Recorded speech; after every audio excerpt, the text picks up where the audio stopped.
Now, from your weather authority, meteorologist Cody Bailey.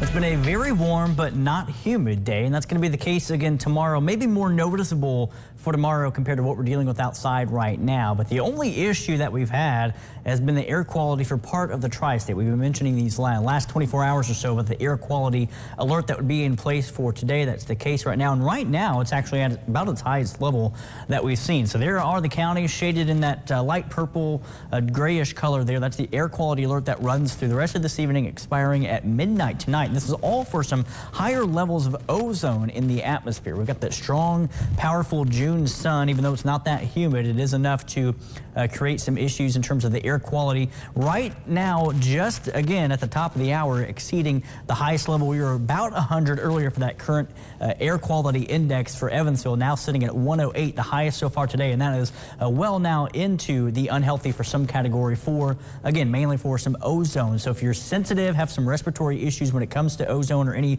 particulate matter in the atmosphere, may be a little difficult this evening if you're going to be outside. So if you don't have to be, it could be a good night to just stay inside, indoors. But again, if you are outside, you may want to limit any excessive outdoor activity, whether you're walking or just doing any type of yard work outside. But conditions should begin to improve as we go into tomorrow. But of course, by the end of the week and then again next week, it'll be the humidity that may put some strain on us here as we go into a very summer-like pattern for most of next week. But outside right now, traffic picking up, but looking like it is running smoothly, especially on the southbound bridge there from our Maldonado's tower camera. Out on the east side of Evansville, traffic backing way up now on the Vanderburgh-Warwick County line on State Route 66 back to the Lloyd Expressway there too. Of course, we know that the Lloyd for You project, the construction continuing there. Not sure if it's related to that or maybe some other kind of a disturbance on the road there. But that's our Diamond Valley Federal Credit Union tower camera. And downtown Evansville, another beautiful scene there. Should be shaping up for a beautiful sunset this evening after a very nice sunrise early this morning as well. 84 the current temperature, dew point still at 50, so very much into that pleasant and comfortable range. Again, this time of the year especially, anytime we can get below or even at 60 degrees for that dew point, we're doing very well, and we have been well under that for the last several days as well. But 84 at the airport in Evansville, 86 in Carmi, still Princeton the hot spot right now at 87, low 80s across western Kentucky. And we'll stay in the 80s here over the next couple of hours. After the sun goes down this evening, we should fall through the 70s.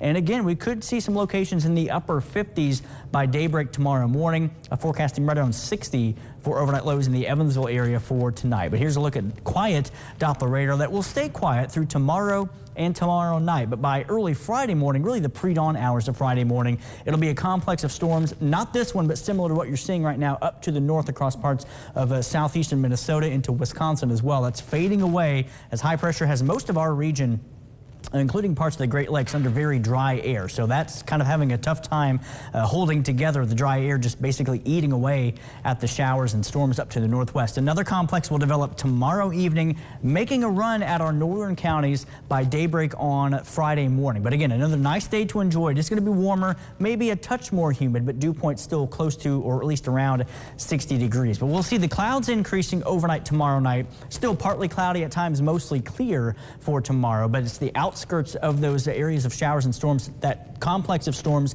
fading away, but still areas along and north of I-64. You could have some showers during the pre-dawn hours of Friday morning. I think that'll be gone or at least drying up by daybreak on Friday.